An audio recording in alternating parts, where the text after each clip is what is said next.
Assalaamu calaykum waraxmatullaahi tacaala wabarakaatuh. Halkan waa Awaaji Tech. Aad mar walba uga barateen inay idiin soo gudbiso xog walba oo ku saabsan tiknoolajiyada, hadday noqoto mobilada, kombiyuutarada iyo wixii la halmaalo. Maanta halkan waxaan ku haynaa iPhone 11 Pro Max oo real ah oo Soomaaliyana soo gaaray. Aan sii guda galno, wuxuu leeyahay specification-kiisa, waxa boxka ku jiro kulli insha Allah tacaala waad arki doontaan.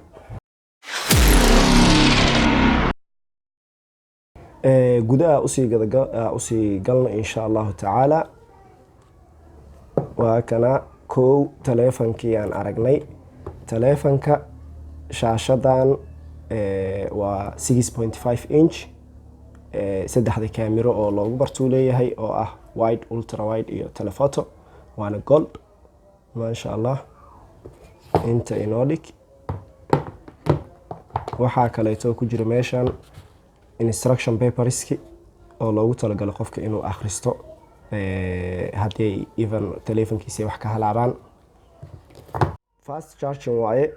Chargerkiisa waxaa loogu talagalay hadaytan wuxuu yahay 18 watt. Fast chargerkiisa wuxuuna dabka calaa duul uu ku siinayaa 50% markuu marayo boqolkiiba 50 30 minutes uu kugu siinayaa. Waana aad uu fast u yahay hadaba sidaad ay maqasheenba. Inta waxaa ku jirto sameecadihiisi.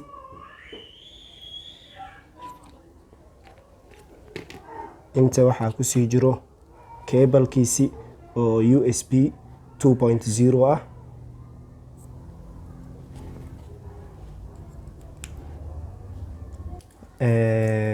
Intaan uu ka kooban yahay. Sidoo kaleeto wuxuu wataa protection-ka oo galki loogu talagalay. Hadaytan fiirino galkan.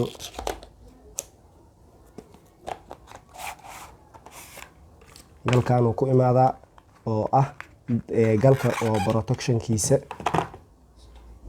aad iyo aad uu ugu fiican yahay sidaad u wada jeedaan.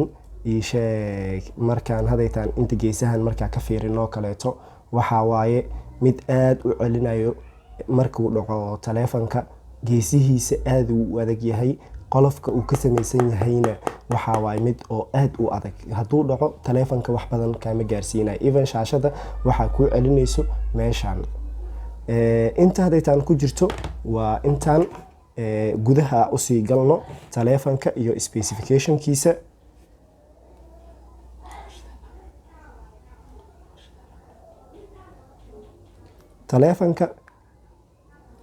Taleefanka specification-kiisa hadaytan waa daarnay.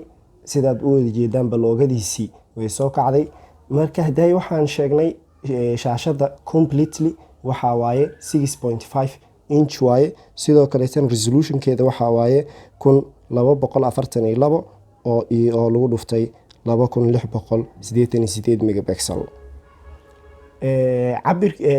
Weight-kiisa waxaa waaye 266 gram waaye dhammaantiisa. Sidoo kaleetana wuxuu ku shaqeeyaa taleefankan iPhone 11 Pro Max nano SIM iyo sidoo kaleetana eSIM.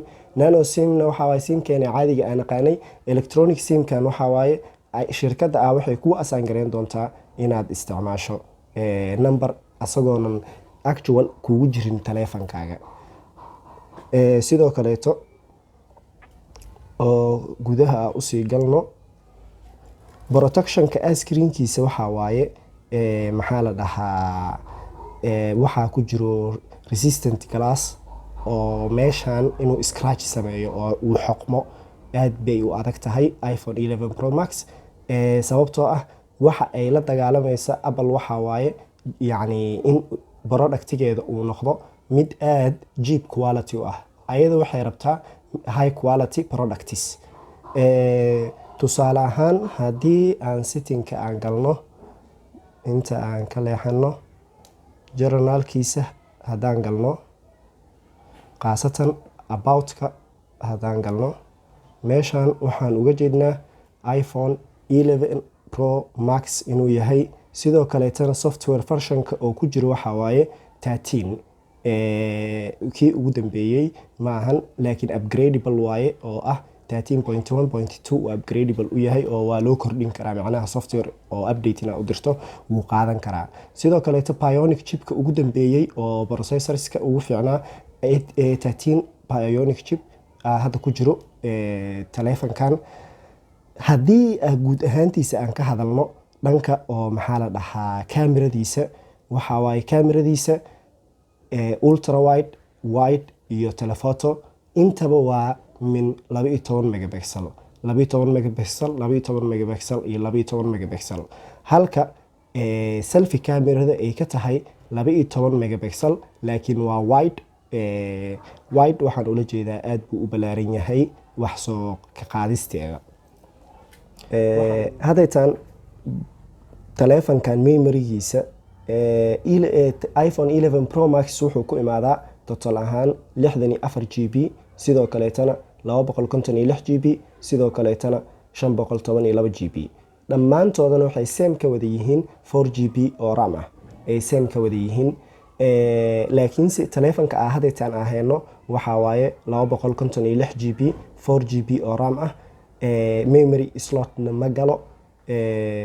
baterigiisa waxaa waaye 3969 milliampere, taasoo haddaytaan mid oo markii loo fiiriyo taleefanada Samsung haddaytaan ugu dambeeyo oo soo baxay oo 4000 ilaa 4500 gaarayaan, laakiinse aad u fiican yahay. talk timekiisa oo markaad taleefanka aad ku hadlayso waxaa waaye 10 saacadood caadi ah. taleefankan wuxuu ku imaadaa kalaro badan, waxaana waaye 4 kalar. kow waa kalarka hadda heeno oo goldiga ah, sidoo kaleetana midnight green oo ah green madow ku jiro, sidoo kaleetana silver iyo grey wuu ku imaadaa.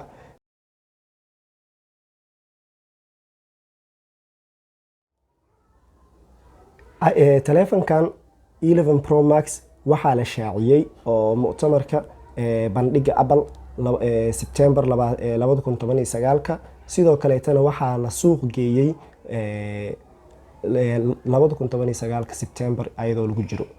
taleefanka haddaytaan wax ugu badan haddaytaan aan ka sheegi karno waa intaas. waadna mahadsantihiin.